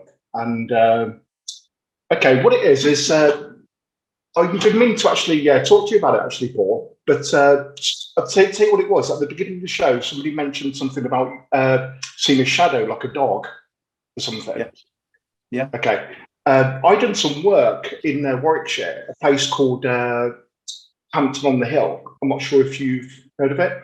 Well, there's it's a bit out of the way. I mean, there's like a big, long walkway. It's probably about 10-15 minute walk to the actual property. And it's on your left-hand side, and it's a massive, huge bungalow. Apparently at the time, because the lad I worked for his parents, you see, he was saying at the time, this was back in 1998. And he was saying it was like the largest bungalow in Europe at the time. I was not, but anyway. I was doing some grounds work there, you know, like looking after the grounds, cutting the grass, odd jobs, things like that at the time in 1998. And I think it was in June I started, and I left in November because I started doing personal training. And one particular evening, I think it's probably the end of June, July-ish, and probably about 7 o'clock in the evening, 8 o'clock. And what it is, you see, in the courtyard, okay, it's a huge courtyard, but right in the middle is like a miniature structure of the house, but they used it as dog kennels, you see. And then on the outskirts of the courtyard, it's just all fields and stuff. You know, I think once you come through the main entrance, on your left you've got a tennis court, and then it's just fields. It's loads of fields, and they've got a swimming pool right at the back. But anyway, he said to me, he goes, because I was working late one evening, says, "Look, you know, do you fancy going on a quad bike? You know, we're just like, you know, go around the house and around the fields, and you know, just have a bit of, you know, just chill out for a bit." And I said, yeah, you know, so we had something to eat. We went out, and this was really weird, like, because as I was driving, as I was on the quad bike, I'm just trying to, I turned going left, and then where you've got the square courtyard, Paul, there's like a little road. It's only probably, I don't know, about 20 foot, but it's lit up. They've got lights on either side, you say, but as you go further down, there's no lights, but there is lights there on this road bit. And I heard this growling noise, like a. I was thinking, you know, what the hell's that? You know, and I looked to my right, and I tell you what, you know, like when you see something, but then you turn away quickly, but you can still see with peripheral vision or whatever. And I remember turning the car like left. Right, because I wanted to do a U-turn to go back. And what I could see as I was turning round was like, you know, a hand scour, you know, them steel hand scourers. What, sorry? You know, them steel. Right, yeah. Yeah, you know, it's like, yeah, it's a hand scourer, but it's a steel one, you know, and it's all like messy and stuff, you know. It was like that, Paul. Am I right? It was like a big, like a cloud, like a big messed up hand scouring thing. And it was the grumbling like, and I couldn't believe it, seriously. And I turned the wheel and it was like following me halfway as I was coming up like this and turning around. And then obviously I picked up some speed and then that was it. It's just a strange, unexplainable experience, Andy. I couldn't believe it.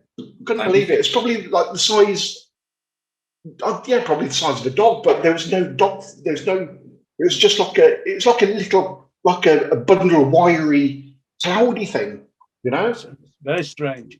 There's been cloud type things reported at Raincliffe Woods. Dog walkers have seen them on normal clear days. It's like 3 foot off the ground, oval clouds. It's strange. Absolutely incredible. Yeah, I just thought I'd bring that because that's something that happened to me in 1998. Yeah, Hampton on the Hill. Okay, do I unmute? Yeah, you can stay. We've got 2 minutes left. We'll hand over to Paul to wrap up and summarise and see what's going to happen next week. Thank you. And thank you, Andy. That's great. And everybody involved, you know, I've seen Patrick in chat and lots of other people. There'll be some names that we've not mentioned, and it's just a different experience. And I hope we haven't upset too many people who come into the normal live stream, because I think Don's done a great job here tonight, and Les and everybody who's just participated. Easy for me, people, because I've actually not had to do anything, which I've really enjoyed. And thank you to people that I've put on spot as well. And you, Don, you've put people on spot. You know, it's just and having a little natter, Mark, Jessica, and you know, Stargazer, everybody. Just thank you. Thanks for participating, and I hope we can do this again in a month, 2 months' time, Don. Well, it depends what people want. Whether we do it as a separate meeting to the normal one. The only thing I'm worried about the people sitting at home who normally would be watching a guest speaker who aren't. I mean, I feel everybody's engaged and they're still here, so they've obviously thought it was sort of okay. But I think it's something when you think about it, but I do feel if we are a group, truth-proof group, who are actually studying, I think we've actually made some progress and shed some ideas. It's nice getting views from people who write books in America. They're great. But I think what we think as an organic group does help build us and makes us more cohesive. So I feel part of a nice family tonight, which is nice. And I hope you all do too.